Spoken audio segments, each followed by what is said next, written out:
সংবাদ মাধ্যমগুলোর শীর্ষ সংবাদ নিয়ে বিশ্লেষণধর্মী আয়োজন ফ্রন্ট পেজে। আপনাদের সাথে আছে আমি বেনজির আহমেদ। আজকে অতিথি হিসেবে আমাদের সাথে স্টুডিওতে আছেন doctor Sajjad Siddiqui, chairman piece and conflict studies বিভাগ, ঢাকা বিশ্ববিদ্যালয়। সাজ্জাদ ভাই, আপনাকে স্বাগতম। প্রিয় দর্শক, বাংলাদেশের সাবেক 3বারের সফল প্রধানমন্ত্রী বিএনপি চেয়ারপারসন বেগম খালেদা জিয়া আমাদের মাঝে নেই। আজ ভোর 6টায় তিনি রাজধানী এভারকেয়ার হাসপাতালে ইন্তেকাল করেছেন। ইন্না লিল্লাহি ওয়া ইন্না ইলাইহি রাজিউন। মরহুমের শোকসন্ত পরিবারের প্রতি আমরা গভীর শ্রদ্ধা জানাচ্ছি। বাংলা ভিশন পরিবারও গভীরভাবে শোকাহত। মূল অনুষ্ঠানে আমরা এখন যাব আজকের বিভিন্ন পত্রিকার শিরোনামগুলো। দৈনিক প্রথম আলো, 117 আসনে বিএনপির 190 জন দলীয় সিদ্ধান্তের বাইরে প্রার্থী। দৈনিক আমার দেশ, বিপুল উদ্দীপনায় মনোনয়ন দাখিল। দৈনিক ইত্তেফাক, উৎসবে মনোনয়নপত্র দাখিল। দৈনিক ইনকিলাব, 300 আসনে 2582 প্রার্থী। দৈনিক নয়া দিগন্ত, ভোটের মাঠে 2 জোট, শেষ হলো মনোনয়নপত্র দাখিল। দৈনিক যুগান্তর, সারা দেশে উৎসবমুখর পরিবেশে মনোনয়নপত্র জমা। দৈনিক সমকাল, বিপুল প্রার্থী, উৎসবমুখর পরিবেশে মনোনয়ন জমা। দৈনিক বাংলাদেশ প্রতিদিন, নতুন করে দেশ গঠন করবে তারেক রহমান। কালের কণ্ঠ, উচ্চশিক্ষা 1 দশক ধরে কাজ করছে এমএজ গ্লোবাল। দেশ রূপান্তর, খালেদা জিয়া ও তারেক রহমানের পক্ষে মনোনয়নপত্র জমা। বদলাচ্ছে রাজনৈতিক সংস্কৃতি। দর্শক, আমরা দেখছিলাম আজকের পত্রিকারগুলোর শিরোনাম। সাজ্জাদ ভাই, যেটা বিষয় হচ্ছে সাবেক প্রধানমন্ত্রী বিএনপি চেয়ারপারসন 3বারের প্রধানমন্ত্রী খালেদা জিয়া অবশেষে না ফেরার দেশে ইন্তেকাল করেছেন। বাংলাদেশ রাজনৈতিক অঙ্গনে বেগম খালেদা জিয়ার এই মৃত্যু অপূরণীয় ক্ষতি। দেশের এই ক্রান্তি লগ্নে অর্থাৎ রাজনৈতিক সংকটময় মুহূর্তে বেগম খালেদা জিয়ার খুব বড় প্রয়োজন ছিল। তাকে হারিয়ে আমাদের যে ক্রাইসিস, যেই সংকট দেখা দিবে, এটাকে আমরা এই সংকট কাটিয়ে উঠতে পারবো কিনা, কীভাবে? ধন্যবাদ আপনাকে। আজকে একটি মহাপ্রয়াণের দিন, জাতি আজ শোক সন্তপ্ত একটা সময়ের মধ্যে পড়ে গিয়েছে। দেশের ক্রান্তিকালে বেগম খালেদা জিয়ার এই প্রয়াণ অপূরণীয়। তবে কোনো কিছু থেমে থাকে না। আমরা তার আত্মার মাগফিরাত কামনা করি এবং বেগম খালেদা জিয়ার কাছ থেকে এই জাতির এবং বিশেষ করে তরুণ প্রজন্মের, যারা আগামীর রাষ্ট্র পরিচালনা থেকে শুরু করে সর্বক্ষেত্রে তাদের অবস্থান থাকবে, তাদের অনেক কিছু নেওয়ার আছে, যেটা হচ্ছে এই তরুণ প্রজন্মের মধ্যে ঘাটতি।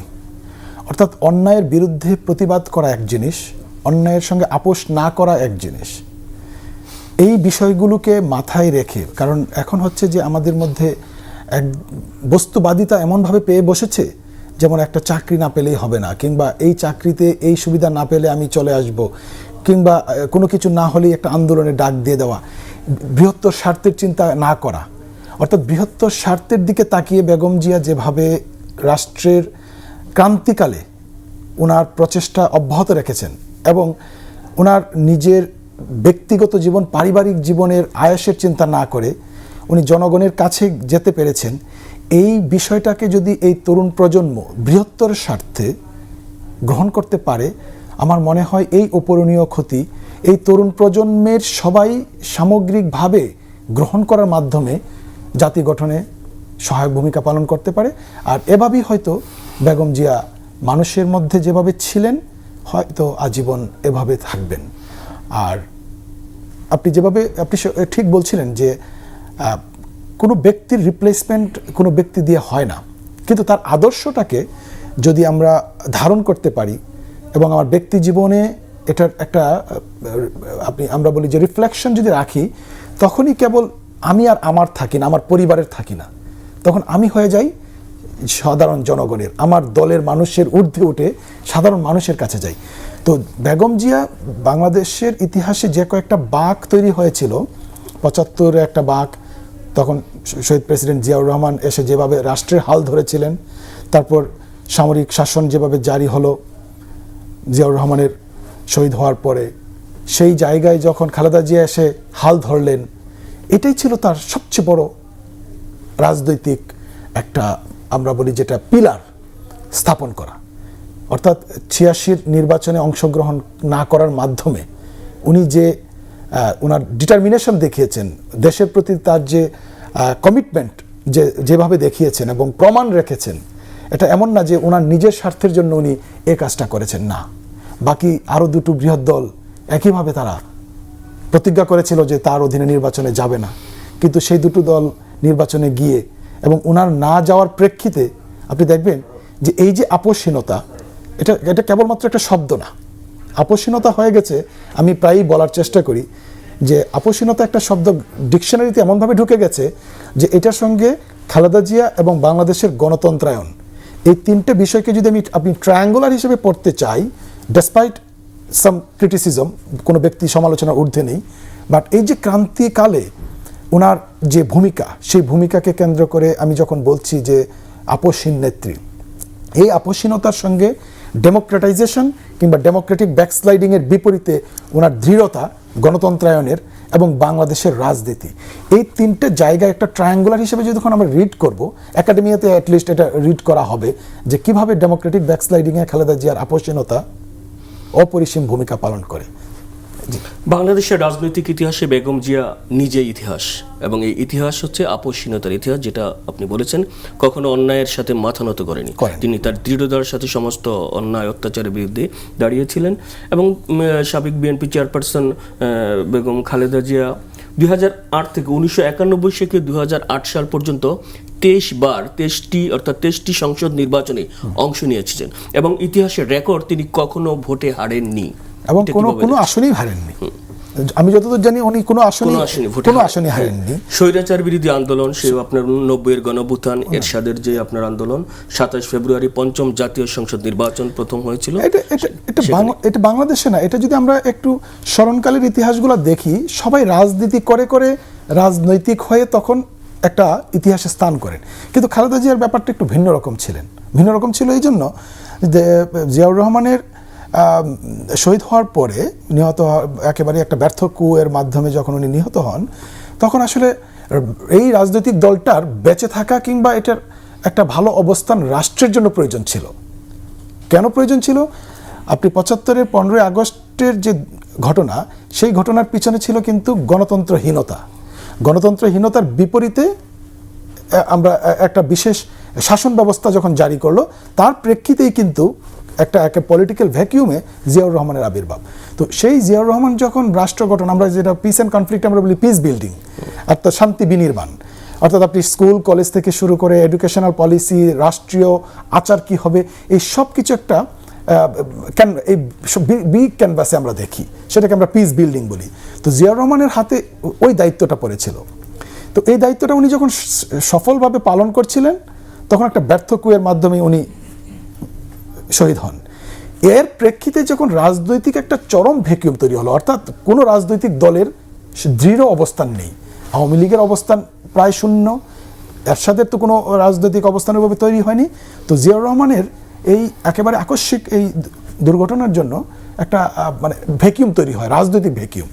সেই ভ্যাকুয়ামে একেবারে গৃহিণী থেকে একেবারে মানে হাউস হোল্ড ম্যানেজমেন্ট করতেন উনি, সন্তানদের লেখাপড়া করাতেন, ছোট ছোট দুটো বাচ্চা আজকে তারেক রহমান। তো সেই জায়গা থেকে ওনাকে প্রাথমিক সদস্যপদ দেওয়া হয় বোধহয় 1982 সালে, যতদূর মনে পড়ে। তো একজন প্রাথমিক সদস্যপদ থেকে একেবারে দলের চেয়ারপারসন হয়ে, এটা হতে পারে, এটা রাজনীতিতে পারিবারিক রাজনৈতিক যে আবহাওয়া আছে আমাদের, যে পরিবারতন্ত্র আমরা বলি, সেখানে এটা হয়। কিন্তু ওনার যে প্রতিটা স্টেজে বিশেষভাবে দৃঢ়ভাবে, যেমন উইমেন এম্পাওয়ারমেন্ট আপনি যখন বলবেন, নারীর ক্ষমতায়ন, এটা ওয়ার্ল্ডে রেফারেন্স হিসেবে ব্যবহার করা হয়। ক্লাস 8 পর্যন্ত তাদেরকে বিনা বেতনে পড়ার যে ব্যবস্থা করা, এই যে নারীদেরকে উনি মূল্যায়ন করেছেন, এইটি হচ্ছে ফেমিনিজম। আমরা আসলে ফেমিনিজমটা ভুলভাবে ভাবি যে মানে খুব উগ্র কথাবার্তা বলা কিংবা খুবই ডেসপারেটলি মেয়েদের চলাফেরাটাকে আমরা ফেমিনিজম বলার চেষ্টা করি। এটা আসলে ফেমিনিজম না, এটা আলট্রা ফেমিনিজম, যেটাকে র্যাডিক্যাল ফেমিনিজম বলে। বাট বেগম জিয়া যে কাজটা করেছিলেন, নারীকে শিক্ষা গ্রহণের মাধ্যমে তার এম্পাওয়ারমেন্ট ডেভেলপ করা, তার ডিসিশন মেকিংয়ে যেন সে অংশগ্রহণ করতে পারে, তার জন্য একটা স্বকীয়তা ডেভেলপ করে। এর প্রেক্ষিতেই কিন্তু উনি এই শিক্ষার উপর এত জোর দিলেন এবং নারীকে কেন্দ্র করে। তো এই যে তার বিশেষ চিন্তাটা, এবং যারা যারা ভালো স্কলারশিপ পেত, বোর্ডে স্ট্যান্ড করতো, যখন আপনার মনে আছে কিনা জানি না, মনে থাকার কথা, তাদেরকে নিয়ে বিভিন্ন প্রোগ্রাম করা, যেটা জিয়াউর রহমান, শহীদ প্রেসিডেন্ট জিয়াউর রহমানও করতেন। তো এই যে শিক্ষা কেন্দ্রিক, এবং এহসানুল হক মিলন সাবেক মন্ত্রী, শিক্ষামন্ত্রী, উনি যখন চাইলেন যে আমি নকল মুক্ত করতে চাই, উনি কিন্তু ব্ল্যাঙ্ক চেক পেলেন খালেদা জিয়ার কাছ থেকে। সঞ্জীব ভাই, আমরা একটু বিএনপি চেয়ারম্যান খালেদা জিয়ার বিষয়ে জানার জন্য রাজধানীর এভার কেয়ার হাসপাতালের সামনে যাচ্ছি। আমরা একটু কানেক্ট হতে পারি। দুশো রাজধানীর এভার কেয়ার হাসপাতালের সামনে আছেন আমাদের সহকর্মী সৈকত সাদিক। আমরা সেখানে যাচ্ছি। সাদিক শুনতে পাচ্ছেন? সাদিক, বিএনপি চেয়ারপারসন বেগম খালেদা জিয়ার জানাজা এবং অন্যান্য কার্যক্রম সম্পর্কে সবশেষ কি তথ্য আছে আমাদের জানাবেন।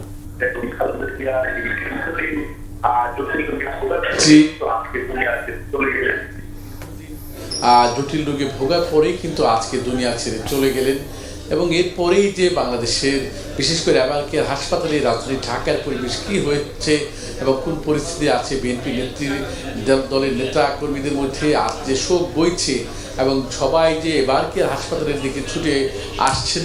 ইতিমধ্যে বিএনপির পক্ষ থেকে 7 দিনের শোক ঘোষণা করা হয়েছে।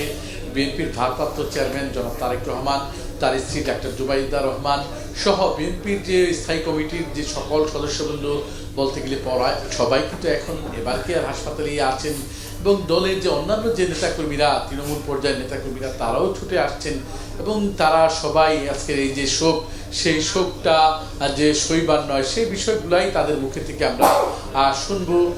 বিভিন্ন পর্যায়ের নেতাকর্মীরা এখন আছে, তাদের মুখে থেকে আমরা শোকে আজকে বিএনপির যে বিএনপি নেত্রী বেগম খালেদা জিয়ার এই মৃত্যুতে দলের যে শূন্যতা, সেই বিষয়টা তাদের মুখে শুনি।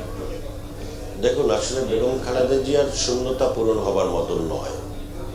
তিনি তার পুরো জীবনটাই উৎসর্গ করে দিয়ে গেছেন বাংলাদেশের স্বাধীনতা, সার্বভৌমতা এবং গণতন্ত্রের জন্য।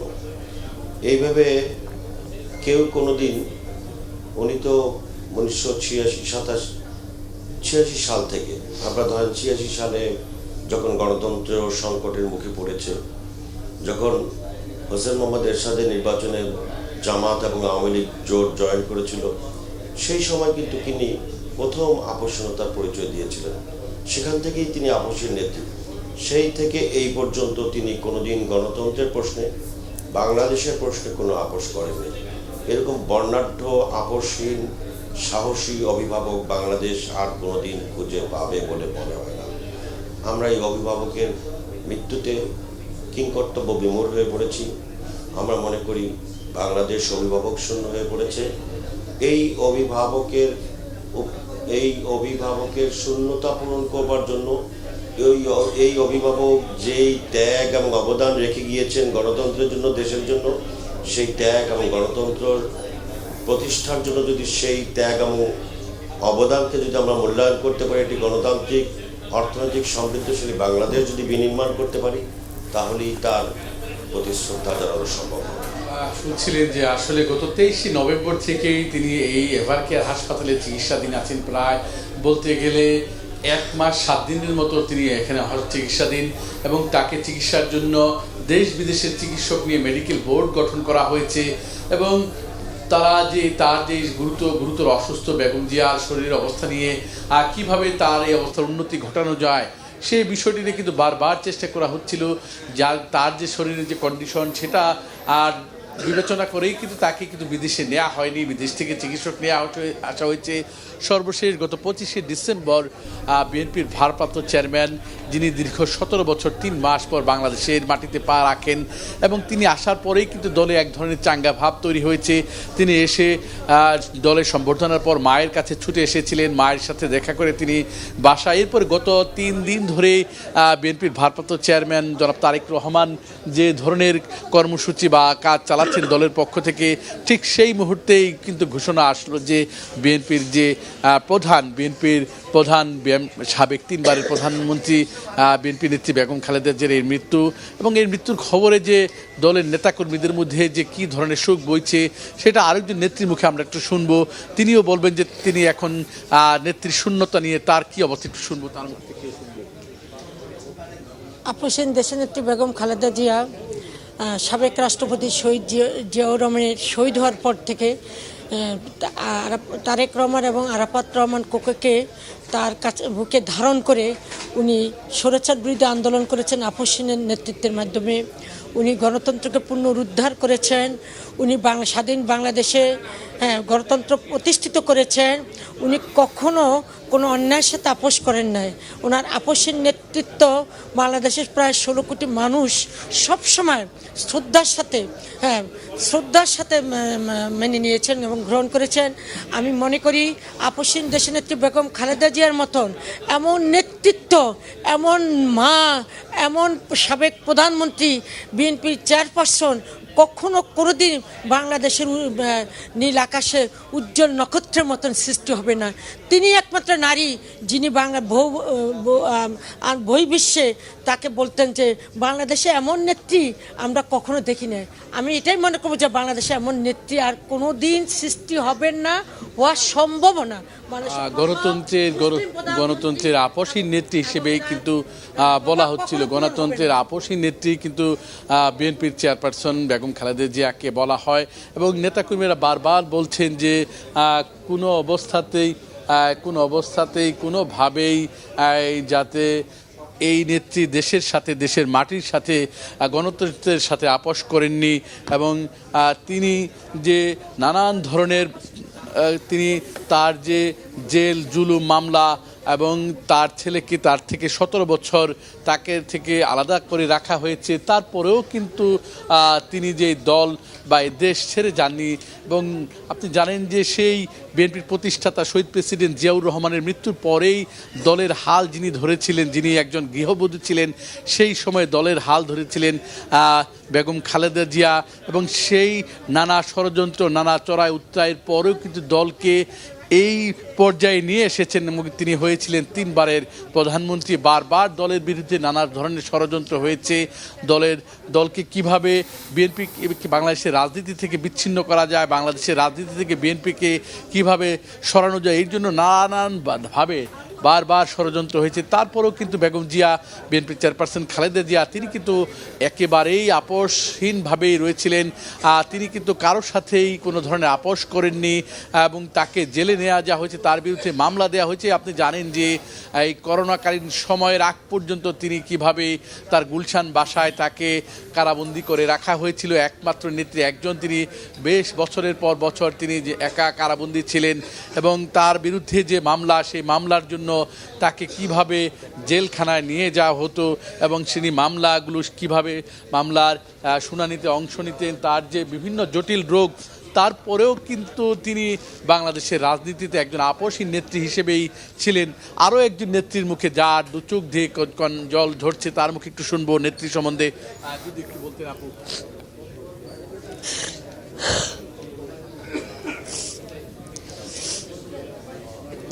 দেশনেত্রী বেগম খালেদা জিয়ার মতো নেতৃত্ব এই দেশের জন্য একটা সৌভাগ্য যে ওনার মতো একজন নেত্রী পেয়েছে। মানুষের প্রতি ভালোবাসা, দেশের প্রতি ভালোবাসা, জনগণের প্রতি ভালোবাসা, এটা তো মন থেকে ভালোবাসা, সেটা তো রেয়ার হয় না। মানুষ রাজনীতি করে কোনো না কোনো লাভের জন্য, স্বার্থের জন্য, কিন্তু উনি করেছেন দেশের জন্য, জনগণের জন্য, গণতন্ত্রের জন্য। শেষ পর্যন্ত উনি জীবন পর্যন্ত এই দেশের জন্যই দিয়েছেন, কারণ উনি আপোষ করেননি। কারো কাছে সুযোগ ছিল দেশ ছেড়ে চলে যাওয়ার, ভালো জীবনযাপনের কত সুযোগ, কত প্রলোভন ছিল, উনি কোথাও যাননি। উনি বলেছেন আমার দেশ বাংলাদেশ, বাংলাদেশ ছাড়া আমার কোনো দেশ নেই। এদেশের মানুষ, এদেশের জনগণ, উনি শত্রুকেও আপন ভেবেছেন। ওনার বিরুদ্ধে যারা বিষোদাগার করেছেন, আমরা জানি ফ্যাসিস্ট হাসিনা ওনাকে কত রকমের নির্যাতন করেছেন। আমার সুস্থতার জন্য আমরা আন্দোলন করেছি, বিদেশ যাওয়ার জন্য আমার সুযোগ দেননি। ওনাকে আসলে মেরে ফেলা হয়েছে, ফুড পয়জনিং করা হয়েছে, ওনাকে বাঁচতে দেওয়া হয়নি। আমরা ওনার শুনছিলাম যে দলের যে তৃণমূল নেত্রীদের মুখে শুনছিলাম যে সৈকত, আপনাকে ধন্যবাদ। প্রিয় দর্শক, সাজ্জাদ ভাই যেমনটা দেখছিলেন, নেতাকর্মীদের আবেগ, তাদের ইমোশন, তাদের অনুভূতি বিএনপি চেয়ারপারসন বেগম খালেদা জিয়াকে নিয়ে, অর্থাৎ আপোষহীনতার যেই নেত্রী এবং তার এই মৃত্যু রাজনীতিতে অপূরণীয় ক্ষতি এবং দেশের এই ক্রান্তি লগ্নে আগামী নির্বাচনকে সামনে রেখে এবং খালেদা জিয়ার মৃত্যুর পর তারেক রহমান সম্ভবতই এই চ্যালেঞ্জ মোকাবেলা পারবে কিনা? তারেক রহমানের জন্য একটা চ্যালেঞ্জ, তবে চ্যালেঞ্জটা অনেকটা কাটিয়ে উঠেছেন বলে আমাদের অনুমান। অনুমান এজন্য যে একটা কথা আছে যে দুর্যোগকে সুযোগে পরিণত করতে হয়, আর তখনই হতে পারা যায় অনন্য, অনেকের মধ্যে যে অনন্য আমরা এক কথায় প্রকাশ হয়ে গেছিলাম। তো খালেদা জিয়া দেখবেন যে দলের ভিতরে অনেক সিনিয়র নেতৃবৃন্দের আপনার বিরোধিতা করা, দল ছেড়ে চলে যাওয়া, আপনি বেশ কয়েকজন সিনিয়র অলি আহমেদ থেকে শুরু করে অনেক নেতা কর্মী চলে গেছেন নানান কারণে। তারপরেও তার নেতৃত্বে দলটা কখনো বিভাজিত হয়নি। এই যে উনি বিভিন্ন দুর্যোগের মধ্যে উনি যে নিজেকে তৈরি করেছেন, আমার মনে হয় গত 17 বছরে তারেক রহমান সেই জায়গাটা হয়তো অ্যাড্রেস করতে পেরেছেন। তার যে বক্তৃতা এবং তার যে দৃঢ়তা এবং সবচেয়ে বড় ব্যাপারটা পরশ্রী কাতরতা না রাখা এবং প্রতিহিংসার শব্দ চয়ন না করা, এই ব্যাপারগুলো বাংলাদেশের সাধারণ জনগণের স্বাভাবিকভাবে প্রত্যাশা। তো সেই জায়গায় জিয়াউর রহমানের পরে বেগম জিয়া, মানে খালেদা জিয়া বেগম জিয়া হয়ে উঠেছিলেন, জনগণের খালেদা জিয়া হয়ে উঠেছিলেন। এটা কেবলমাত্র তার যে একেবারে তার বিশেষ কিছু গুণ তিনি অর্জন করেছেন বাই দিস টাইম, অর্থাৎ যখনই ক্রাইসিস এসেছে তখন তিনি সঠিক সিদ্ধান্ত নিয়েছেন। ক্রাইসিসটা সেই 82 সালে ওনার যে প্রাথমিক সদস্যপদ বলছিলাম, তারপরে যখন 86 নির্বাচনে যাব কি যাব না, একটা ইতিহাস আমাদের অনেকেরই জানা নাই। আমরা সবাই বলি যে আমরা বলি না জানা থাকলেও যে কেয়ারটেকার গভর্নমেন্টের রূপরেখা কে দিয়েছেন, এটা নিয়ে প্রায় বিতর্ক আসে। সেই ব্যাপারটা কিন্তু 1984 সাল থেকে কেয়ারটেকারের রূপরেখা নিয়ে আলোচনা হয়, শুরু হয়েছিল 1984 সালে। অর্থাৎ শেখ হাসিনা তৎকালীন আওয়ামী লীগ নেত্রী, এখনও আওয়ামী লীগের নেত্রী, লালদিঘির ময়দানে বলেছিলেন যে এরশাদের অধীনে নির্বাচনে যাবে সে জাতীয় বেঈমান। এটা ছিল একটা সিগনেচার স্টেটমেন্ট। আরেকটা সিগনেচার স্টেটমেন্ট ছিল জামাত ইসলামের পক্ষ থেকে, সেটা ছিল যে তত্ত্বাবধায়ক সরকার ছাড়া আমরা নির্বাচনে যাব না। দ্যাট মিনস, এবং খালেদা জিয়া তো যাবেই না। তাহলে তিনটে বড় দলের এবং আরেকটা এরশাদের দল, 4টা দলই তো আমাদের এখন আলোচনায় আসে। তো এই দুই দল যখন এরকম কথা বলছে, তখন তারা এই কথা প্রেক্ষিতে তারা নির্বাচনে গেছে, যেটাকে আমরা বলি kind of political discrepancy, hypocrisy. তো ওই হিপোক্রেসির জায়গায় খালেদা জিয়া সঠিক সিদ্ধান্ত নিয়েছেন। তিনি তার কমিটমেন্টে কিন্তু ছিলেন, একেবারেই একমাত্র উনিই ছিলেন কমিটমেন্টে। সাজ্জাদ ভাই, আমরা অনুষ্ঠানের বোধহয় একেবারেই শেষ প্রান্তে, আপনাকে অসংখ্য ধন্যবাদ। প্রিয় দর্শক, ফ্রন্ট পেজের আজকে এই পর্যন্তই। আগামীকাল দেখা হবে ঠিক একই সময়ে। সাথে থাকুন, ভালো থাকুন, সুস্থ থাকুন। শুভ সকাল।